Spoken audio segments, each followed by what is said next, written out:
Okay, I tried to trying to make me a little chicken recipe on the fly here. Sometimes I do this with pork chops, but I take my chicken. I bought them on sale the other day. I wasn't ready to cook them. Spiced them up, threw them in a bag. They've been in the fridge for 2 days with the spice on them. Gonna be great, I think. Took them out today. Put them on the counter for an hour. I want them good room temperature.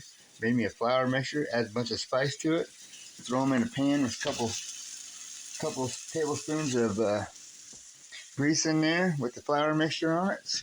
Save the rest of the flour mixture for later.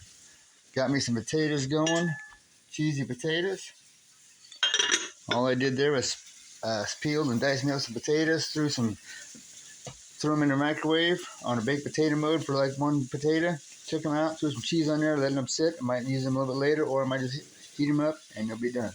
Anyway, with 5 minutes a piece, on probably go 6 or 7 minutes on each side of this chicken. It is a chicken, gotta cook it right, and then we'll do the rest of it. See how it works out.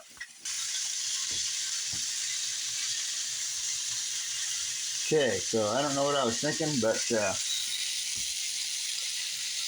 chicken has to be cooked a little bit longer than that. So I went 5 minutes a turn, twice. That's 10 minutes on each side. Looking good, and I'm having a phone difficulty. Hold on. Okay, phone was dying. Anyway, chicken's got to be cooked a little longer than that. 5 minutes aside twice. That's 10 minutes aside. Look at that. Golden brown. Now, you won't believe it. I'm just going to take that off. Set it on a plate. It's only cooking for about 10 minutes. Maybe 15 minutes all together. Had to make me another cocktail, you know. And still on medium heat. I turned it down to medium low there. I put the chicken on here. And I'm going to take it off and I'm going to cover it up. Okay, so I've got my chicken off. I got it on a plate. I got it covered up. And what I'm going to do next, in the same pan, same butter and grease pan I put in there. Got it on, put it back up almost medium again. Now I'm going to fry me some bacon in there, right in that same pan.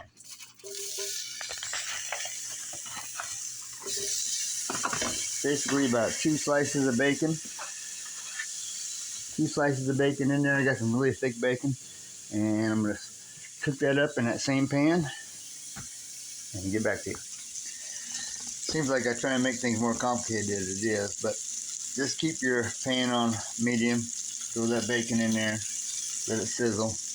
Right in the same juices that came out of that chicken and the grease and the butter that was in there. Trying to not make the video so long, but just cook your bacon.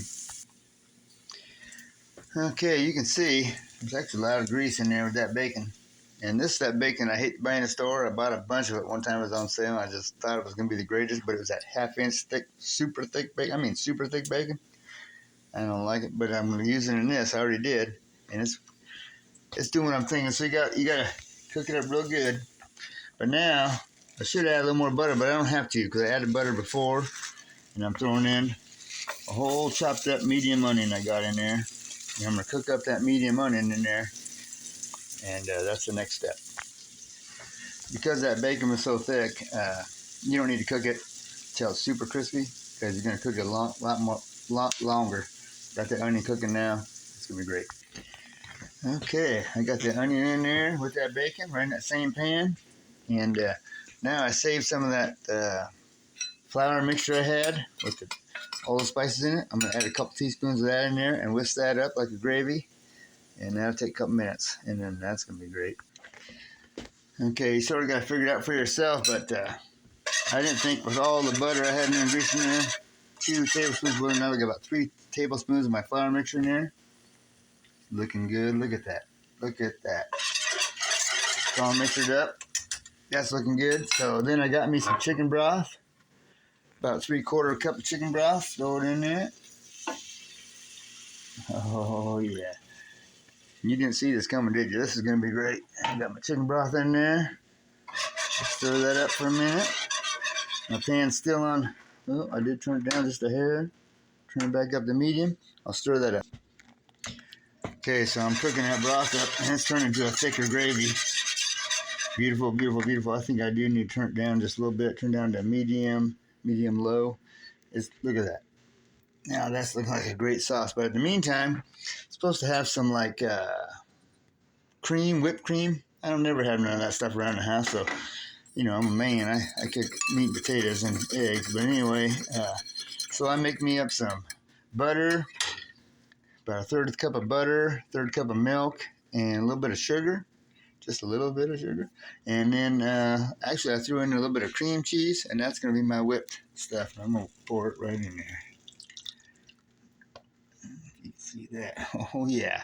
And I'm going to whip that together and get right back at you. I forgot to say that in my homemade whipping cream, I had some cheese left over from them cheesy potatoes I got going on too. So I threw a little bit of that in there. I think it's working pretty good. And then I decided just to add a little bit more of the chicken broth. You guys sort of figure it out as you go. But look at that. Look at that. It's looking really good. Now I'm going to do a little secret ingredient that I got going on for myself.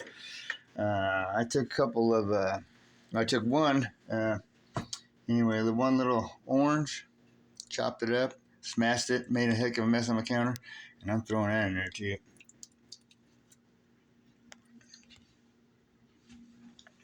I really think that gives a lot of different flavor to it.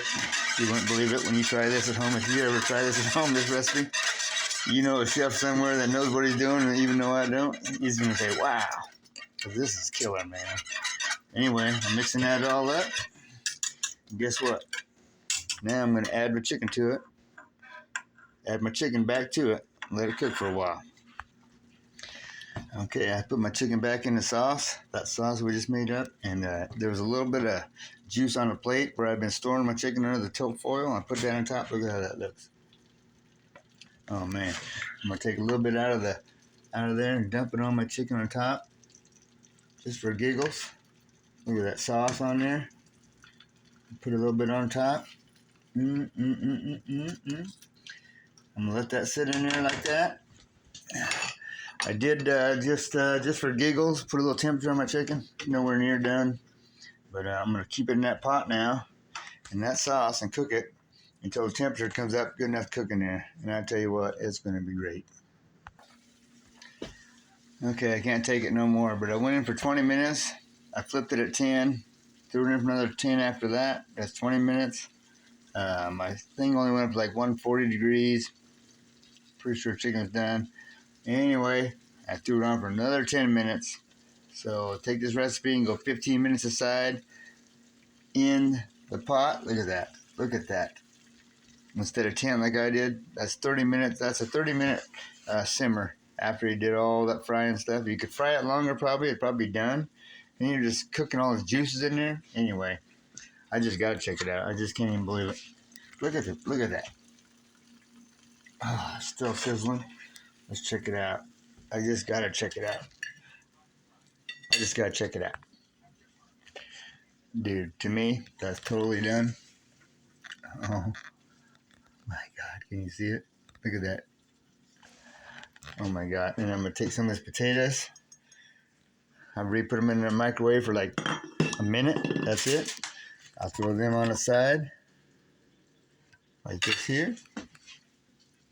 And if you wanted to take some of the juice out of there, ooh, and throw that right on there. That's the stuff that tastes so good. Put some of that stuff right on your chicken.